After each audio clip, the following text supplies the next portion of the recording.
Boa noite, irmãos, graças e paz. Vamos abrir a nossa Bíblia em 1 Pedro, capítulo 5.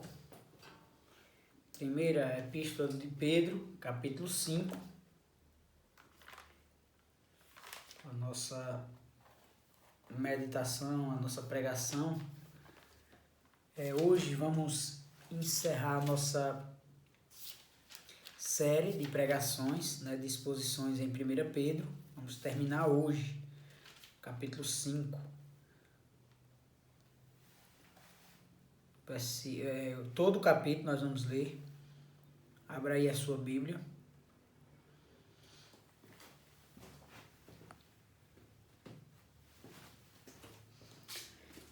Eu vou ler e os irmãos acompanham comigo. Rogo, pois, aos presbíteros que há entre vós, eu, presbítero como eles, e testemunha dos sofrimentos de Cristo, e ainda co-participante da glória que há de ser revelada. Pastoreai o rebanho de Deus que há entre vós, não por constrangimento, mas espontaneamente, como Deus quer, nem por sorte da ganância, mas de boa vontade, nem como dominadores dos que vos foram confiados, antes tornando-vos modelos do rebanho. Ora, logo que o Supremo Pastor se manifestar, recebereis a inacessível coroa de glória. Rogo igualmente aos jovens, sede submissos aos mais velhos, outrossim no trato de uns com os outros, cingi-vos todos de humildade, porque Deus resiste aos soberbos, contudo aos humildes concede a sua graça.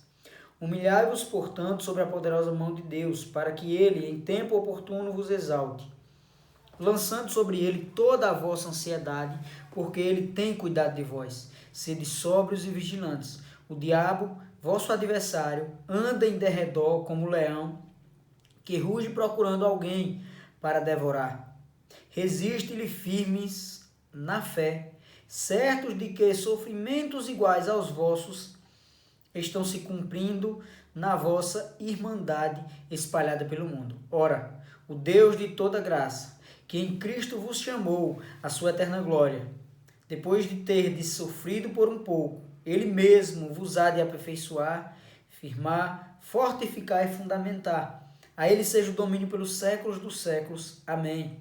Por meio de Silvano, que para vós outros é fiel irmão, como também o considero, vos escrevo resumidamente, exortando e testificando de novo que esta é a genuína graça de Deus. Nela estáis firmes. Aquele que se encontra em Babilônia, também eleita, vos saúda, como igualmente meu filho Marcos. Saudai-vos uns aos outros com ósculos de amor. Paz a todos vós que vos acheis em Cristo. Curva a sua cabeça, vamos orar. Pai, nós agradecemos pela palavra do Senhor que foi lida e pedimos nesse momento que o Senhor fale aos nossos corações através da pregação. Em nome de Jesus. Amém. Meus irmãos, a nossa vida ela é cheia de altos e baixos. Nós passamos por momentos bons, momentos ruins, dias tristes, dias alegres. Essa é a nossa vida e nós devemos enfrentá-la diariamente. E às vezes nós somos fortalecidos pelos nossos irmãos. Alguém vem com uma palavra de ânimo, me ajuda de alguma forma. Ou então eu que faço isso com os irmãos. O irmão está precisando de alguma coisa, eu vou lá e ajudo. Enfim, essa é a vida cristã. E que bom que o Senhor ele coloca pessoas na nossa vida para nos ajudar e também nos dá a oportunidade de ajudar outras pessoas. E melhor ainda, que bom que Ele sempre está conosco em todos os momentos. Nessas últimas semanas nós temos aprendido muito e fomos edificados pelo apóstolo Pedro, escrevendo essa primeira carta, aos irmãos que estavam sendo perseguidos. Até aqui ele nos trouxe ensinos preciosos. Como eu falei, os irmãos para quem Pedro escreveu, sofriam perseguição, sofriam por causa da religião. Mas Pedro animou esses irmãos, né, mostrando, olha, vocês são filhos de Deus, vocês são eleitos de Deus desde a fundação do mundo, então vocês podem estar alegres, vocês podem estar felizes, vocês podem ter segurança, porque vocês são filhos de Deus. E mesmo passando por sofrimento, vocês podem estar alegres, vocês não são desse mundo. E aí ele fala várias coisas, ele ainda nos ensinando, ele também nos exortou. Pedro nos exortou mostrando, olha, vocês agora receberam uma nova vida em Cristo, então vocês devem viver de maneira diferente, para a glória de Deus. Vocês estão no mundo, mas não são do mundo, então vocês vivam como aqueles que receberam nova vida. Então ele nos exortou, né, trabalhou muito bem isso, ele tratou sobre nossa conduta, né, como é que devemos nos portar diante das autoridades, do patrão, das pessoas, na igreja, em casa, marido e mulher. Ele tratou muito sobre isso. E aqui agora ele está concluindo a sua carta, a sua primeira carta, né, aqui nesse capítulo 5. E ele vai trazer orientações importantes para nós. Ele vai, se você for olhar a linguagem aqui, Pedro vai ser bem pastoral, né, quando ele vai dizer... olha, eu experimentei o sofrimento de Cristo, eu escrevo aos presbíteros, eu sou também um presbítero como eles. Então, ele escreve de uma maneira bem pastoral, de uma maneira pessoal, porque, na verdade, ele quer dirigir esses irmãos, mostrar, orientar esses irmãos, né? Desculpem. E como eles devem viver. E, irmãos, e baseado nisso, no que Pedro ele vai escrever, eu queria convidar você, né, eu queria trazer, na verdade, para você, nessa noite, algumas orientações para a vida cristã. E a primeira orientação, ela vem para os líderes. Né, o versículo de 1 a 4, Pedro vai trabalhar muito bem isso. Versículo 1, ele se dirige aos presbíteros, aqueles que lideram a igreja. Eles que são os pastores, né, da igreja, aqueles que cuidam do rebanho, né, e cabe a eles a responsabilidade de pastorear os crentes. Onde quer que uma igreja era plantada lá na igreja primitiva, presbíteros eram eleitos pelo povo. Diáconos também. Então, veja, essa forma de governo presbiteriana, ela não foi uma inventada pela nossa igreja, ou foi inventada pela igreja reformada, não. É da Bíblia. A Escritura já tratava, já orientava essa forma de governo. Quem cuida da igreja são os presbíteros. Então os presbíteros tinham que oferecer cuidado pastoral. Tem, na verdade, né? Que oferecer cuidado pastoral à igreja. Eles têm que pregar, eles têm que ensinar, eles têm que aconselhar, eles têm que conduzir o povo de Deus. Eles que são responsáveis, por exemplo, para guardar a pureza da igreja, no sentido de não deixar doutrinas falsas entrarem, de não deixar heresias entrarem. Os presbíteros têm que estar preparados para isso. É eles que devem conduzir para que a igreja viva bem, viva tranquila, né? Resolver os problemas, promover a paz da igreja. Os presbíteros são responsáveis. Os crentes, na verdade, todos eles são responsáveis, mas os presbíteros principalmente. Então o apóstolo, você vai ver que o apóstolo Paulo, ele, por exemplo, a Tito e a Timóteo, ele orienta para que eles, na verdade, ele mostra algumas qualificações daqueles que devem ser presbíteros. Então existem qualificações para ser presbítero. Então aqui Pedro ele vai se colocar diferente do que a Igreja Católica vai dizer de Pedro. Por exemplo, a Igreja Católica vai dizer que Pedro foi o primeiro Papa, né? Que Pedro era muito... tirando Cristo, Pedro era o homem mais importante. A Igreja Católica vai mostrar que a Igreja ela foi fundada através de Pedro. Pedro foi a pedra fundamental para que a Igreja fosse edificada. Mas não é isso que Pedro mesmo vai mostrar. Pedro sabe que a pedra fundamental não é ele, é Cristo. Cristo é que é importante. E aí é por isso que ele vai se colocar no versículo 1 como igual. Ele vai dizer, ó, eu, né, aos presbíteros que há entre vós, eu, presbítero como eles. Veja, ele era apóstolo, lá no capítulo 1 ele falou, mas ele aqui se coloca como presbítero, como igual aos homens. Então, só como eles, se coloca de maneira simples. Né? Ou seja, ninguém é maior que ninguém. Pedro está ensinando isso. Eu não sou maior do que eles, porque eu sou apóstolo. Ninguém é maior que ninguém. Eu, presbítero, como eles. Irmãos, o pastor, os presbíteros, os diáconos, os líderes de departamentos, SAF, mocidade, louvor, ninguém é mais importante do que ninguém.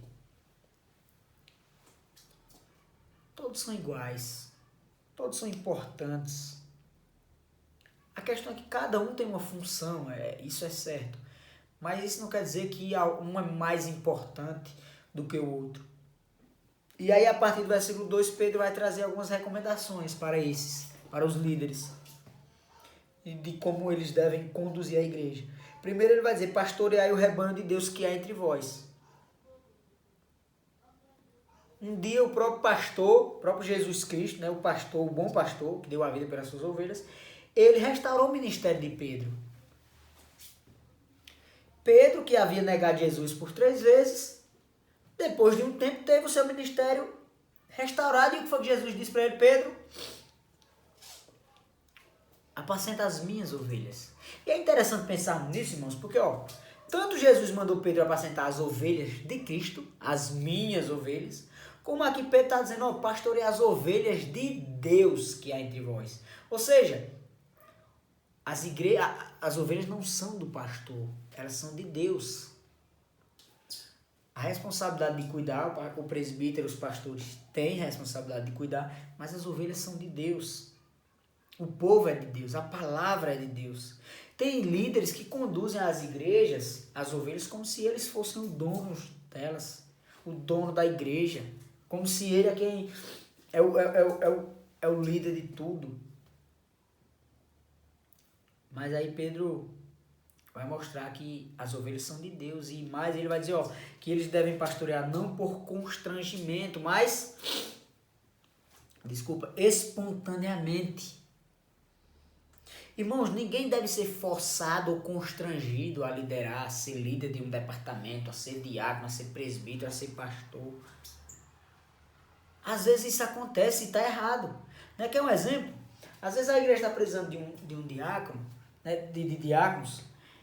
Só que uma igreja pequena, com pouca gente, os homens que tem na igreja dizem que não tem nenhuma, não tem chamado, não querem ser diáconos.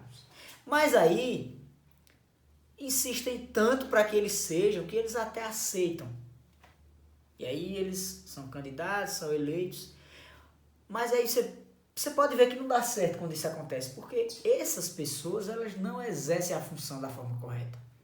Elas não fazem com amor, porque elas não se sentem chamadas. Então, elas foram colocadas ali por constrangimento, por pressão, não porque elas queriam. Então, tá errado fazer isso. Às vezes acontece e nós não podemos fazer isso, irmãos. Mas aí Pedro vai dizer isso, né? Que não é por constrangimento. E ainda ele vai advertir mais, ele vai dizer, nem por sorte da ganância, mas de boa vontade. Quando ele fala de ganância aqui, ele está falando de dinheiro.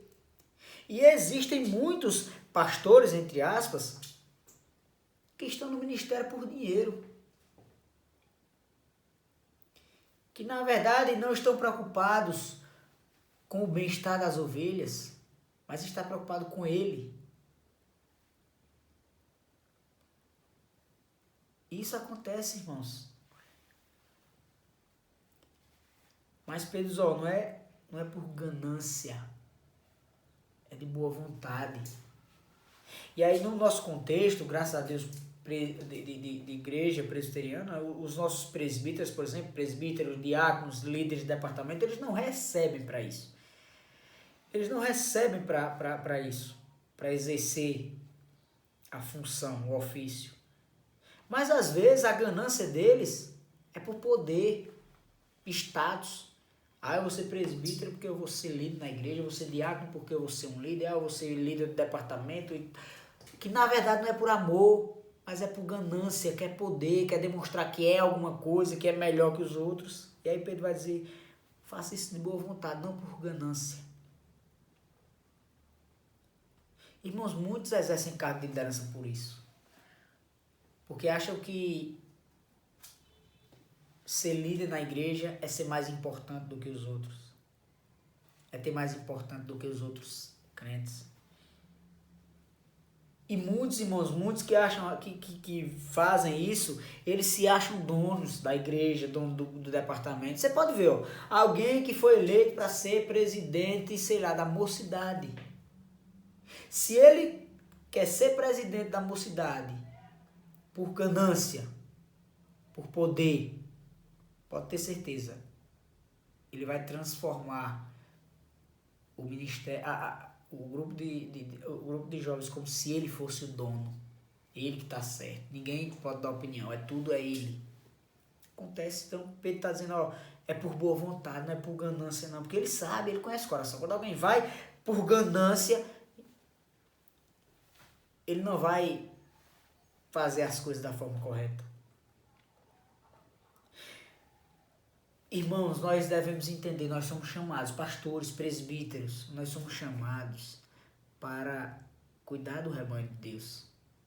Você que é presidente da SAF, da mocidade, enfim, líder no seu trabalho, você foi chamado para liderar, para pastorear, para cuidar das pessoas. O líder não é o que manda, mas é o que faz, é o que dá o primeiro passo.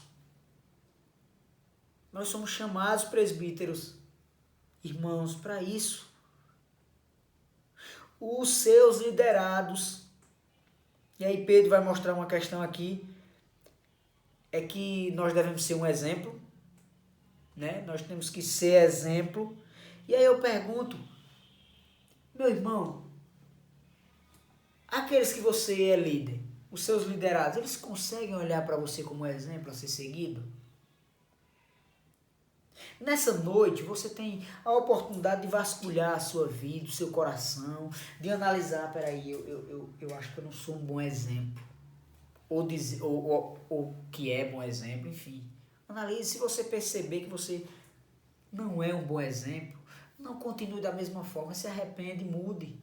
Mude as suas atitudes, seja exemplo.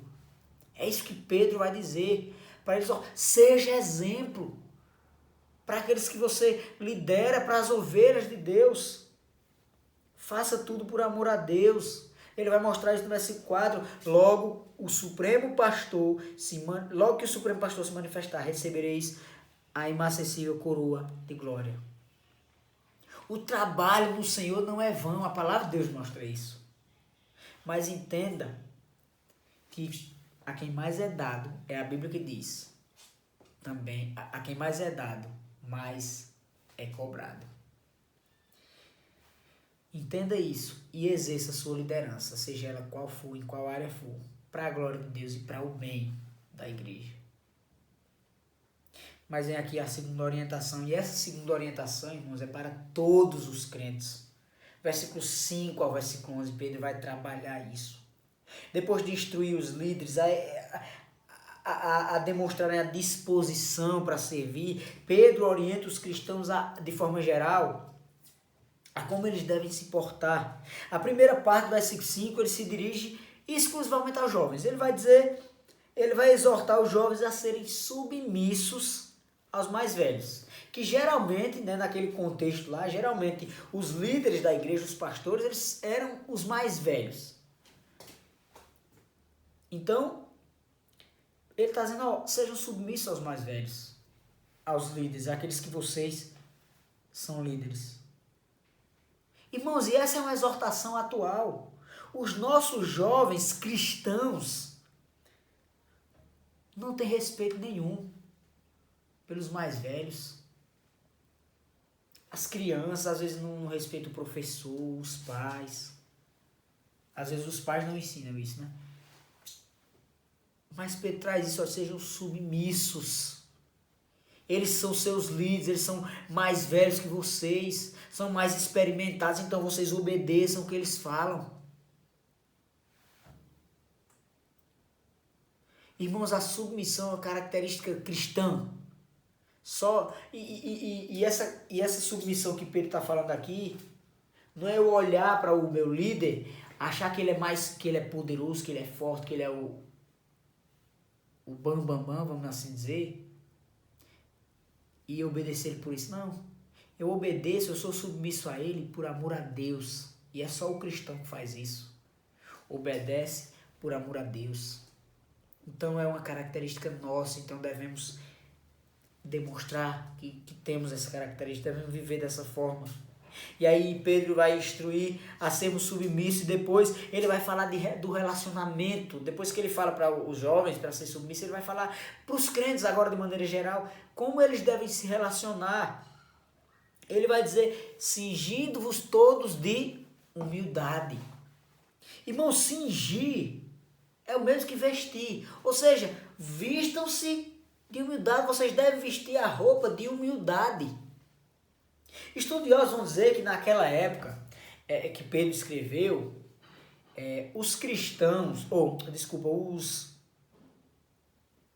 os escravos, eles vestiam uma roupa branca, na verdade, como se fosse um lenço branco ou um avental branco, para que eles pudessem se distinguirem dos homens livres. Ou seja, quando alguém via alguém com pano branco ou um avental branco por cima da sua roupa, já sabia, ali é um escravo. Então todo mundo sabia que ali era um escravo. Então é o que Pedro está mostrando aqui. Olha, vocês vistam-se, cinjam-se de humildade, para que as pessoas, quando olharem para você, digam, não, fulano é humilde. Entendeu, irmãos? É isso que Pedro está dizendo. Nós devemos ser humildes a ponto das pessoas enxergarem isso. Enxergarem a nossa humildade. Por que ele fala isso? Porque nós não somos melhores do que ninguém, nós somos iguais. A ideia é se vestir de humildade a ponto das pessoas enxergarem isso. E o nosso maior exemplo de humildade, quem é? Jesus Cristo. Jesus Cristo, que é o nosso Salvador, o nosso Senhor, Ele convida aqueles que estão cansados e sobrecarregados a irem até Ele. Mas por quê? Aí Ele vai dizer, porque eu sou manso e humilde de coração. Ele lavou os pés dos discípulos, mostrando total humildade. Irmãos, a humildade é uma virtude cristã. O cristão, ele deve ser humilde. Olha o que Pedro ainda diz. Deus resiste aos soberbos, contudo aos humildes concede sua graça. Irmãos, você não é melhor do que o seu irmão, do que o seu próximo. Se você se acha superior a alguém, cuidado. Sabe por que você tem que ter cuidado? Porque Pedro vai dizer aqui, ele vai trazer a ideia que Deus odeia o soberbo. Deus odeia aquele que não é humilde. Mas aquele que é humilde, ele derrama a sua graça. Nós devemos ser humildes, irmãos, diante dos homens, mas também diante de Deus. Pedro vai mostrar isso, né? Ele vai mostrar que a nossa humildade ela deve ser horizontal, né? Entre as pessoas, mas ele também deve ser vertical. Eu devo ser humilde diante de Deus.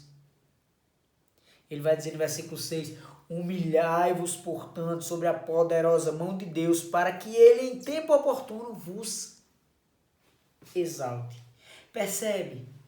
Assim como devemos amar o próximo como a nós mesmos e amar a Deus, nós também devemos ser humildes diante dos homens e diante de Deus. Irmãos, ser humilde diante de Deus significa confiar totalmente nele.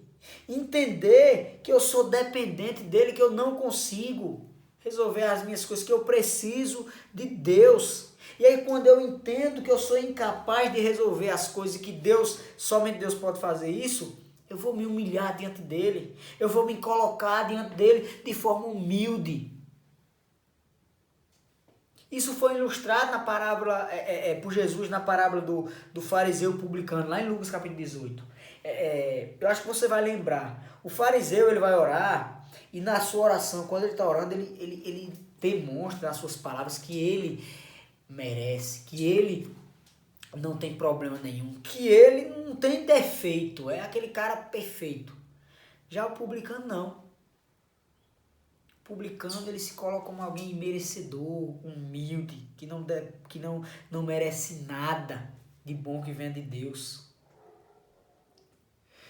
O fariseu, o texto vai mostrar, orgulhoso. Ele não alcançou a misericórdia de Deus.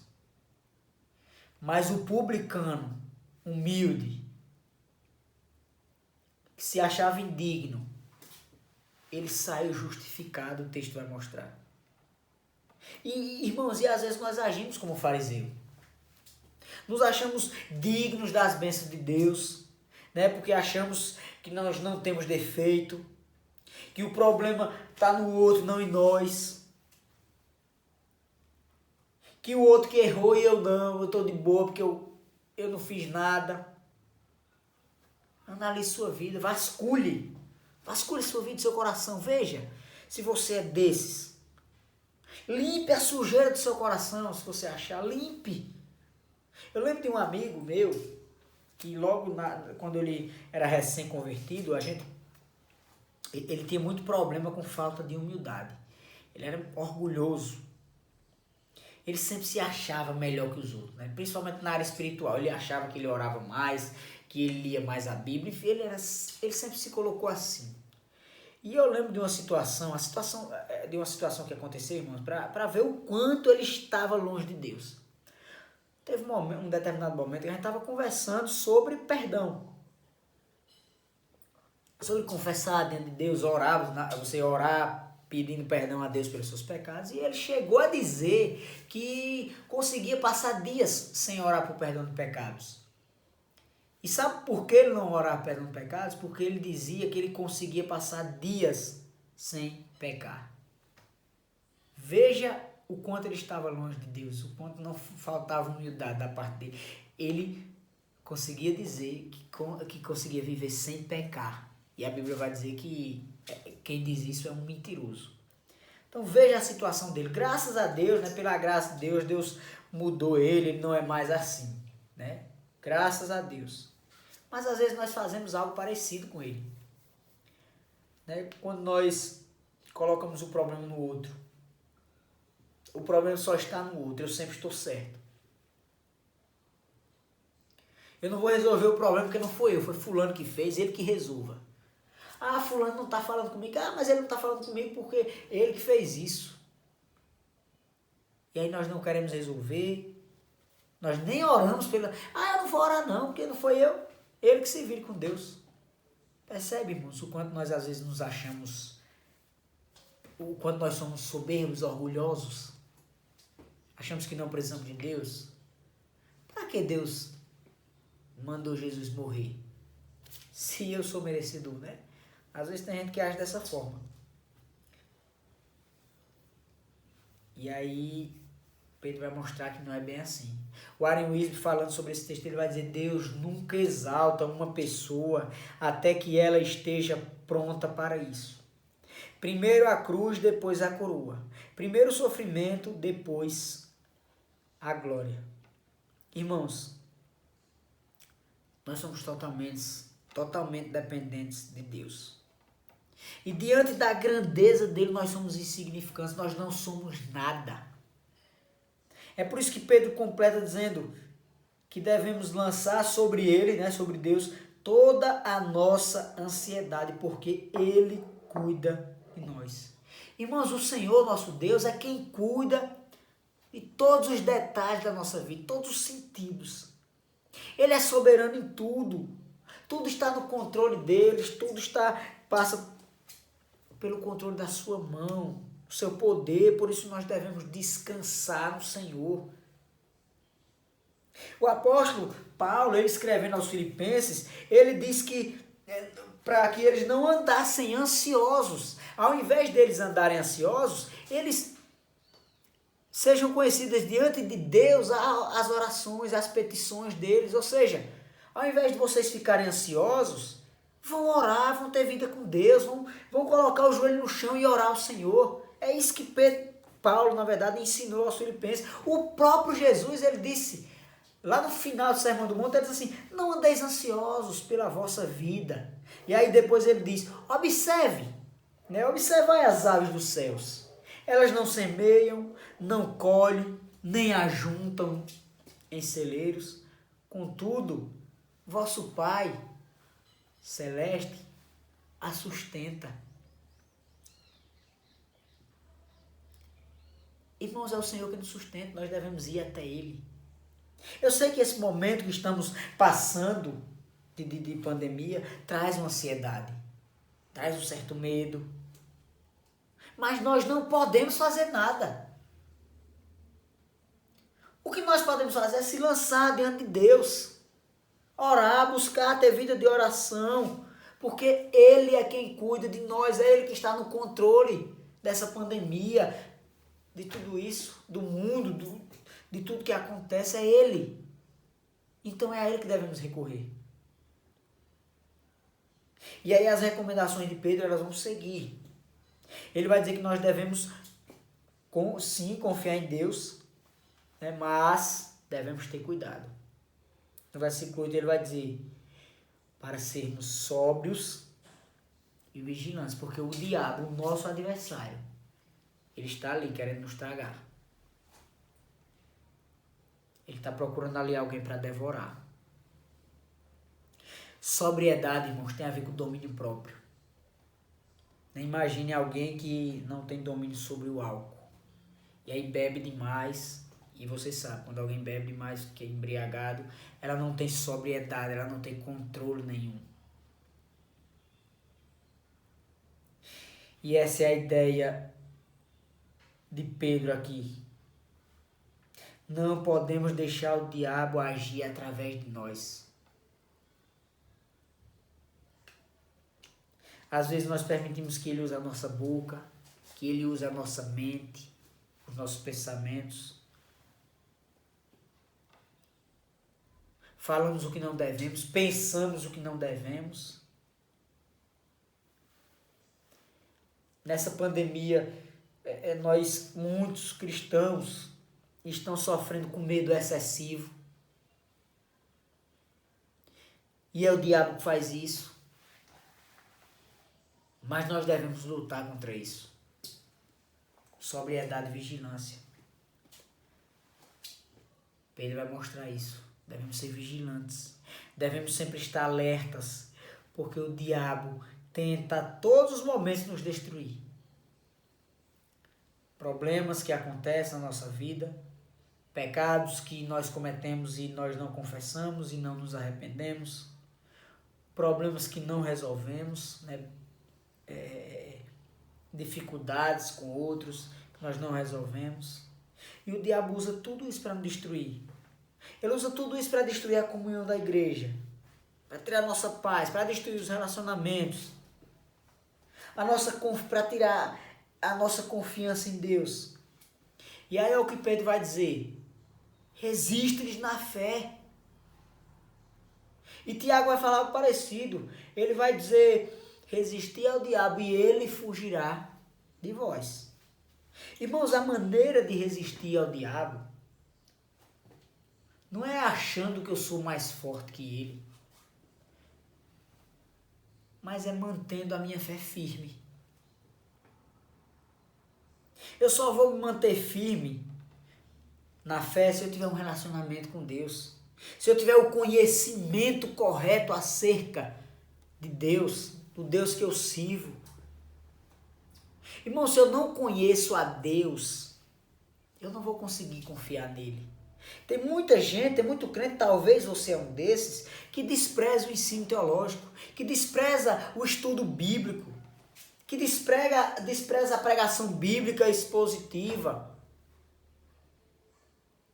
que às vezes tem prazer quando alguém lê a Bíblia, lê um texto da Bíblia e começa a falar e o que fala não tem nada a ver com o que a Bíblia diz. Às vezes você tem prazer em ouvir esses, mas você não tem prazer em ouvir uma pregação fiel, um estudo.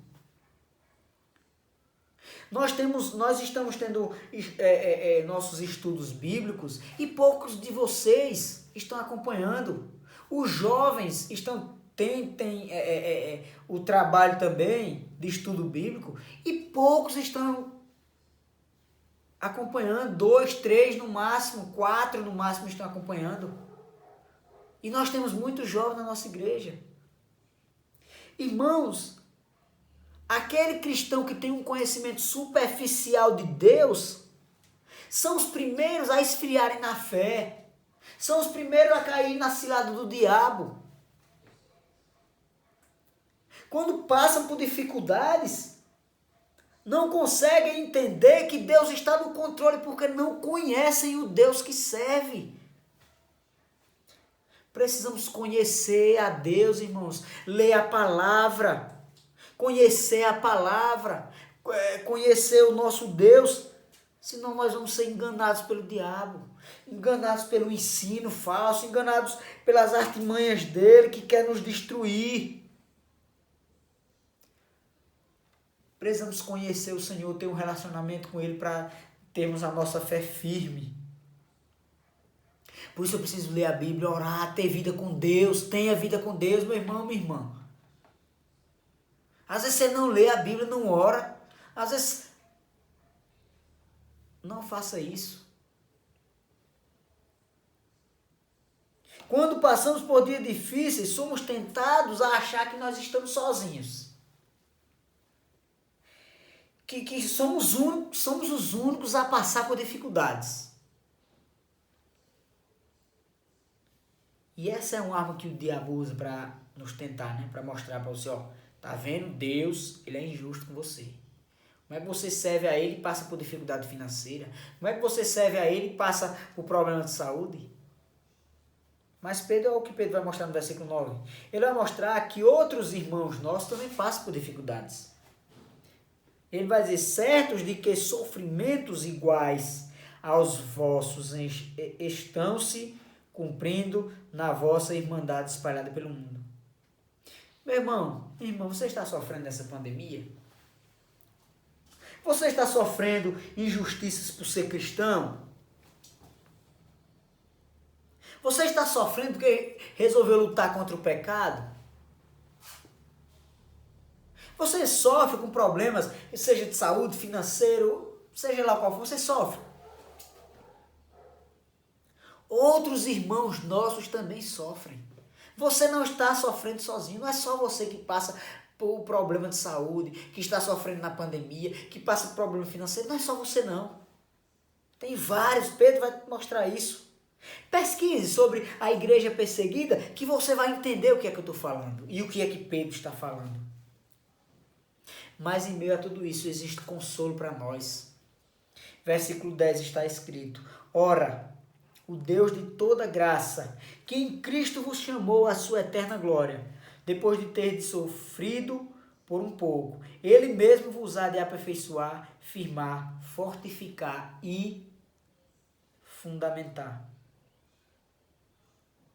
Irmãos, o Deus que nos chamou é o Deus de toda graça.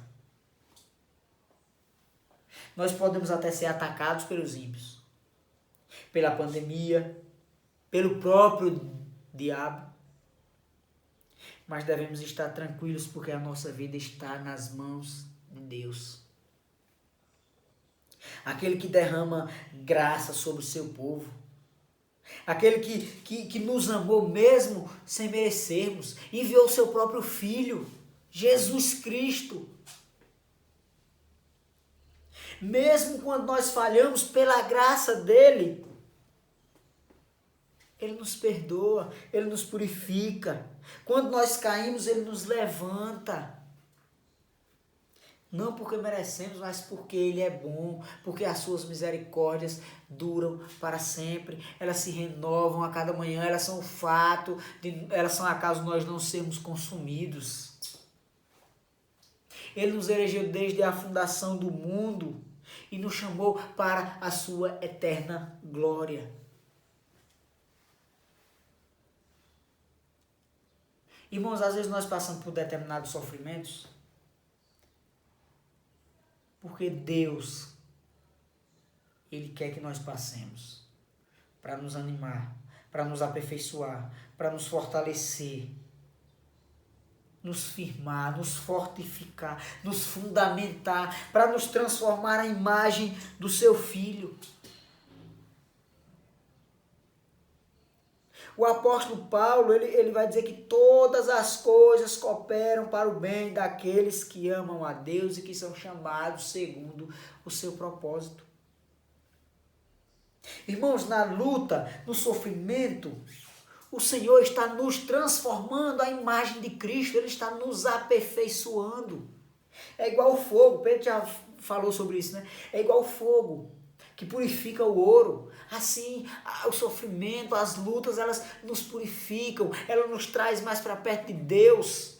Por isso, nessa pandemia, aproveite a pandemia para ir para mais perto de Deus, para entender o quanto você precisa dele.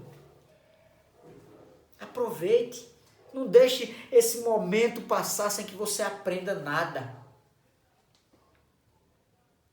E aí o que nós devemos fazer, dizer, olha o que o versículo 11 diz: a ele seja o domínio pelos séculos dos séculos. Amém. Irmãos, Deus tem domínio sobre todas as coisas. E nós devemos reconhecer isso. E devemos glorificar Ele por isso. E devemos nos alegrar nisso. Porque Ele cuida de nós. E aí do versículo 12 ao versículo 14, Pedro vai concluir sua carta. E vai se despedir dos irmãos. E mesmo nas suas palavras de despedida, ele ainda nos ensina que nós devemos estar firmes na graça de Deus e que nós precisamos exercer o amor mútuo, e experimentar a paz que vem de Deus. Irmãos, depois de ouvir isso, nós precisamos ser desafiados. Nós precisamos ser desafiados por esse texto. Você que exerce alguma função de liderança, seja na igreja, seja no trabalho, seja onde for, você que é líder, seja exemplo para os seus liderados. Pastoreie. Se você é líder na igreja, pastoreie aqueles que você lidera, os mais novos. Você que tem mais uma experiência de vida, pastoreie. Pais, pastoreie os seus filhos. Não deixe a televisão, não deixe a internet, pastoreie os seus filhos, ensine. É sua função. Você que foi colocado na função, no ofício, na igreja, não foi para que você mande nas pessoas, para que você ache que a igreja é sua, para que façam somente aquilo que você quer, não. Você foi colocado para cuidar, para pastorear, para ser exemplo. E se eu quero ser exemplo para alguém, eu devo agir de maneira correta, né? Obedecer a palavra de Deus, e eu devo também ser aquele que primeiro coloca a mão no arado, para que os outros sejam motivados a colocar também. Não é mandar, vá, faça isso, faça aquilo, eu não faço nada, não. Estou ali para cuidar, pastorear. Presbítero, você é um pastor. Se você não sabe, você também é pastor. É seu dever pregar, aconselhar, ensinar, cuidar. É seu dever. Diácono, exerça sua função para a glória de Deus. Se você foi colocado aí, faça para a glória de Deus. Não, presbítero, diácono, líder de departamento, não seja somente o líder, aquele que foi colocado e que não faz mais nada. Faça, trabalhe, exerça aquilo, a função para a qual você foi colocado, chamado por Deus. Jovem, seja submisso aos mais velhos, seja submisso aos professores, seja submisso aos líderes, seja submisso. Crianças, obedeçam aos seus pais. Está cheio de criança desobediente, até crente. E às vezes, irmãos, a culpa também é dos pais que não disciplinam os filhos, que não ensinam os filhos e deixam os filhos viver da forma que eles querem.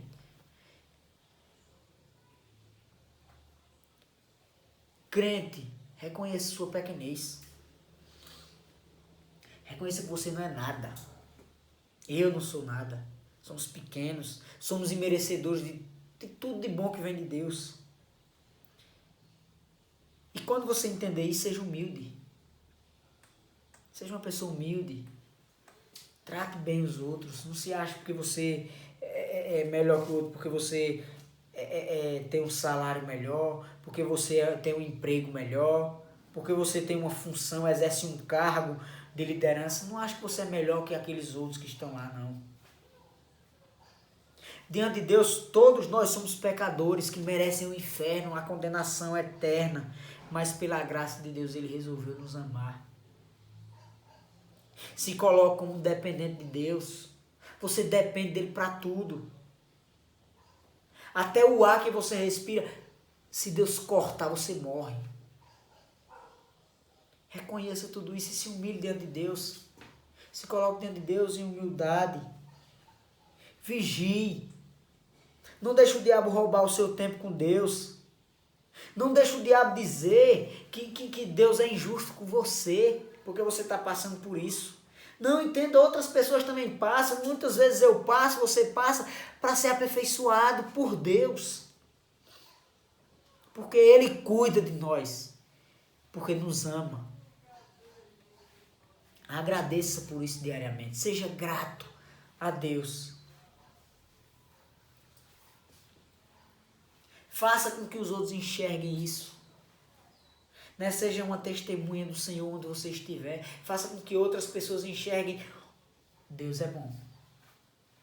Você que está me ouvindo e que ainda não tomou a decisão de servir a Cristo, se humilhe diante dele, entenda, você precisa de Deus. Por mais que você ache que não, você precisa de Deus. É Ele que cuida da sua vida. Se você está vivo é por causa dele. Então se coloque diante dele, sirva a ele. Esse Deus que nós servimos é bom e você também pode experimentar essa bondade de Deus. Faça isso. Tome essa decisão. E eu gostaria de dizer, irmãos, Deus é o nosso socorro bem presente na tribulação, em todos os momentos da nossa vida. É Ele quem nos orienta. É Ele quem nos ajuda a sermos um líder melhor, a sermos um pai melhor, mãe melhor, filhos melhores, um cristão melhor. É Ele que nos orienta e Ele nos orienta através da sua palavra. É a palavra dele que nos orienta. Ela é a única regra de fé e prática. Por isso, aprenda da palavra de Deus. Aprenda sobre Deus. Que Ele nos ajude, irmãos.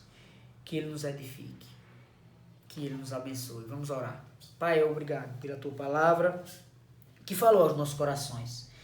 E agora eu peço que o Senhor nos ajude a praticarmos, né? Que isso que nós ouvimos nessa noite possa gerar frutos no nosso coração, na nossa vida, né? Na minha vida, principalmente na vida dos meus irmãos. Abençoa a nossa igreja, abençoa a nossa vida, a nossos familiares, a nossa semana, nos dá uma semana de paz, uma semana de vitória para a Tua glória, Pai. Nós oramos agradecidos, em nome de Jesus. Amém. Irmãos, amém. Só aviso, participe das nossas programações durante a semana, né? Você já sabe, nós temos programação na terça, culto de oração. Poucas pessoas, infelizmente, estão participando. Participe, nós temos nosso estudo bíblico na quinta, temos estudo com os jovens também na sexta. Participe, esteja conosco, vamos aprender mais da palavra de Deus. A questão de dízimo e oferta, procure Luiz, os presbíteros, né? Seja fiel a Deus, porque Ele tem sido bom para com você, Ele tem cuidado de você. Deus abençoe, boa noite.